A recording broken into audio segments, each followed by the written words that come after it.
Ir kai kurios gimtadienius švęsdavau viena, nes mano tėvai gėrė. Dažniausiai pradeda gerti, kad įtampa, liūdesį, kančią alkoholis atpalaiduotų ir sumažintų. Bet dinamika alkoholizmo yra tokia, kad pradžioje galima pajausti tą atpalaidavimą arba euforiją vadinamą, tam tikro laiko tarpo visą tai dingsta ir žmogus tampa priklausomas. Pagal atliktus mokslinius tyrimus Lietuvoje vienoje iš 10 šeimų yra piktnaudžiaujantis alkoholio asmuo. Iki girtumo geria 30% suaugusių. Šeimose tas nesaikingas gėrimas yra darbingo amžiaus vyrų tarpe gana gajus. Kai jau žmogus darbo problemų turėtų kažkokių pajamas prarast, arba įkliūva kažkur teisėsaugai, arba pasmurtauja šeimoje, sakykime, pakelia ranką prieš sutuoktinį arba prieš vaiką, tai jau yra neabejotinai problema. Pačio didžiausio intensyvumo aktyvios to žalos iki didelio fizinio smurto ir net nužudimų, kas ir vyksta Lietuvoje. Ir tėvai kitą kartą, vėlgi jie būna neretai patys pasiekmes kažkokio anksčiau buvusių problemų. Tai šitiem žmonėm reikėtų ieškotis pagalbos, jie turėtų bandyti tokią pagalbą gauti ir nesigėdyti jos prašyti. Neateidavo į galvą mintis, kad kažkas gali padėti.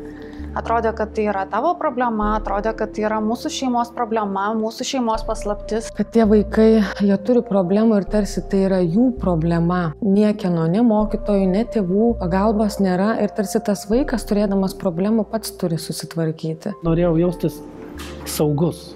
Dažniausiai vaikai, paaugliai, kurie yra iš priklausomų šeimų, jie yra nepatogus. Dažnai tai yra labai judrus, atsikalbinėjantis ir panašiai, bet tai norisi to dėmesio. Jeigu aš matydavau, kad auklėtos turi savo šeimą, savo vaikus ir kaip matydavau, kaip auklėtos bendrauja su savo vaikais, aš norėjau būti tuo vaiku. Suaugę turėtų suprasti, kad vaikas nemato pasaulio taip kaip suaugę.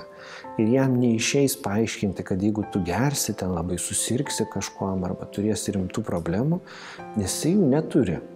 Jisai turi kitokių problemų, jo amžiui būdingų ir suaugęs šitokiu būdu jisai nepaaiškins. Geriausias būdas vaikui paaiškinti, tai yra net neaiškinti, bet rodyti. Kalbant apie tėvus, tai aš ačiū Dievui tikrai buvau laimingas vaikas, todėl kad mano tėvai šis negeria, ta prasme. Kažkokių tai balių, dar kažkokios nebuvo niekada namuose. Tačiau, kai jie, reiškia, prisigerdavo arba vykdavo vakarėliai, tai viskas apsiversdavo aukštyn kojom. Tai visi tie momentai, jie žinoma paveikė mūsų psichologiją galbūt, jautrus mes esam su broliu. Aplinkiniam palinkėčiau atrasti tos meilės savyje, mylėti ir nepatogius vaikus. Tai mane asmeniškai irgi labai stipriai paveikė ir greičiausiai randai yra likę. Visi užsienyje atlikti tyrimai, moksliniai, kurie neuromedicininiai tyrimai,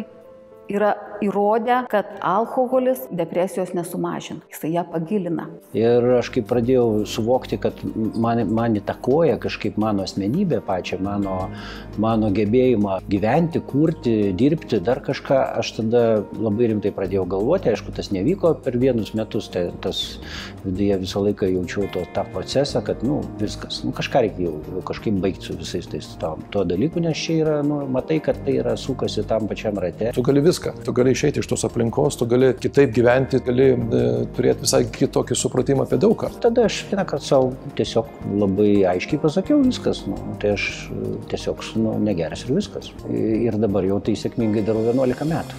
Norėčiau paprašyti, netgi patart, ne tik patart, bet paprašyti daugiau tų tėvelių, kurie viduje žino, kad jie turi bėdą. Tai ją pirmiausia pripažinti, atsiprašyti vaikų. Galima sustoti net ir gana toli nuėjus. Ir galbūt dabar jisai pasiekė ribą, kai yra pasiruošęs pabandyti gydytis. Ir mes bandysime jam padėti. Jeigu tėvai susidurs su realiom pasiekmėm, bet jų vaikas kažkam papasakos, kad yra tokia bėda namuose, ir ar mokyklos socialinis, ar psichologas, ar ten auklėtojas pasikvies tėvus pasišnekėti, tai gali tapti rimtų stimulų tiems suaugusiems patiems keistis. Jie gali gauti patarimą ieškoti pagalbos, bandyti kažkur tas problemas spręsti. Po kokių 5, gal 6 metų negerimo suvokiau, kad aš iš tikrųjų realiai dabar esu laisvas. Ir mano pasirinkimų niekas nebeįtakoja.